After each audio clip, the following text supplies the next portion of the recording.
This is the InnoBasic 4G phone, and from a first glance it looks like a very simple feature phone. But there's a lot more to it than it looks like, because under this phone, it's running Android, specifically without touch. An Android with Play Store and everything, so you can install your own apps.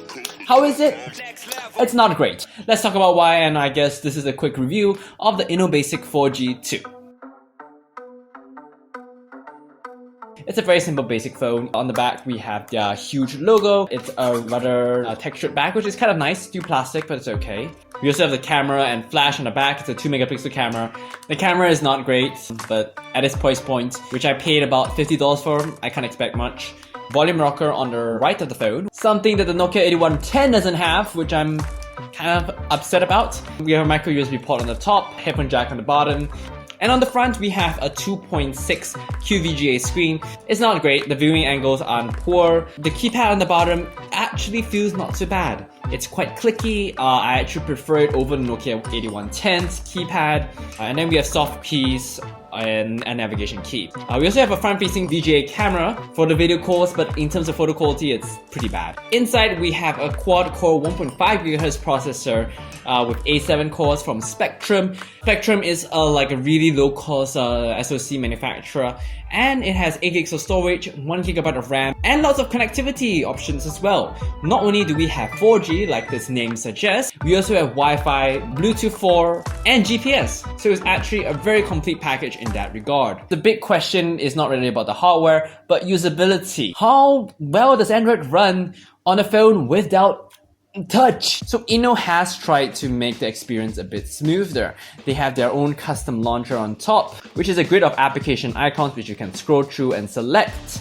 On the left, you have quick shortcuts for contacts, but unfortunately, only that is customizable. You can't customize any of the other shortcuts here. So all of your other apps are installed under this folder called App Folder. And if you click it, then you have access to all the other apps that are pre-installed on this phone, or apps that you can download from the Play Store. Yes, this phone has the Play Store.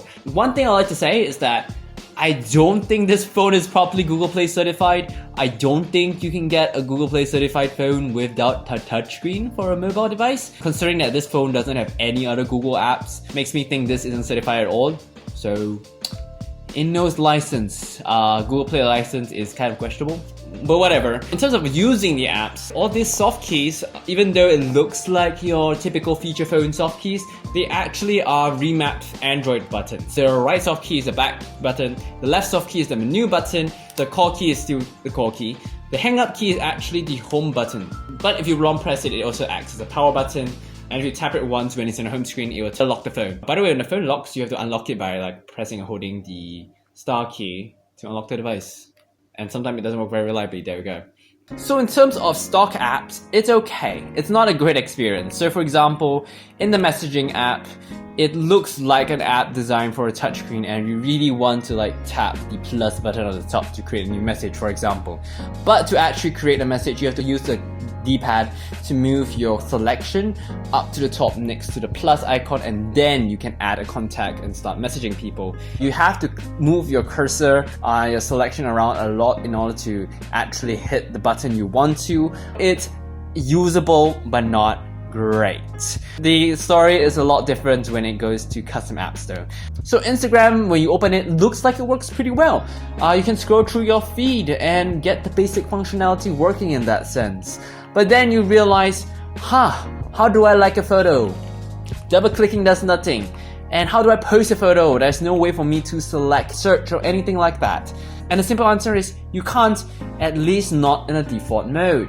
In order to get to those buttons, because they're not normally accessible by the D-pad, you have to press and hold the menu key or the left soft key and go into mouse mode. Mouse mode, as the name suggests, basically turns your D-pad into a mouse, and you have a cursor that moves around the screen where you can finally select the icon you want to select. For example, post, the post photo icon. And if you press the menu key again, it goes into scroll mode, where basically you put your mouse cursor where your mouse works and just scroll up and down like a scroll wheel when you press up and down on the D-pad. The experience when it comes to using a lot of apps on this phone is unusable to barely okay and functional. On apps like Instagram, it's more in the middle. On Telegram, you can't use the app at all without mouse mode. On apps like WhatsApp, you can do basic messaging fine, but it's not easy to attach stuff and you cannot hang out on a phone call without going into mouse mode. Oh, and messaging on this phone is such a pain. So obviously this is a T9 keypad, and thankfully we do have predictive text and everything, but it is so slow and laggy. So you have to type at a speed of like 1 character a second. You have to wait within each individual key press because it can't keep up if you type too quickly. And there is no shift key on the phone. So to capitalize your letter, you have to go through all the non-capital letters before you get to your capital letter on T9, which is a huge pain. So should you get the InnoBasic 4G phone? No. Unless you have some hackety hack or plans you want to do with this. I mean, it is one of the cheapest Android phones you can find out there with 4G, or even an Android phone at all. It's not a very good phone to use. The only thing that can come to my mind that it might be good for is the 4G hotspot. Connectivity speeds on the 4G network on this phone were surprisingly okay. But if you're looking for a smartphone, get a smartphone. There are cheap Android phones that have a much better experience. If you're looking for a basic phone, get a basic phone instead.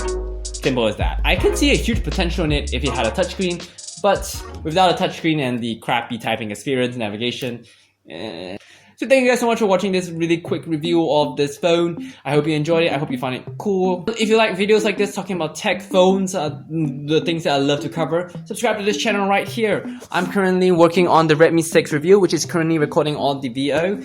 And it's an interesting phone. But thank you guys so much for watching, and I'll see you guys next time. Bye!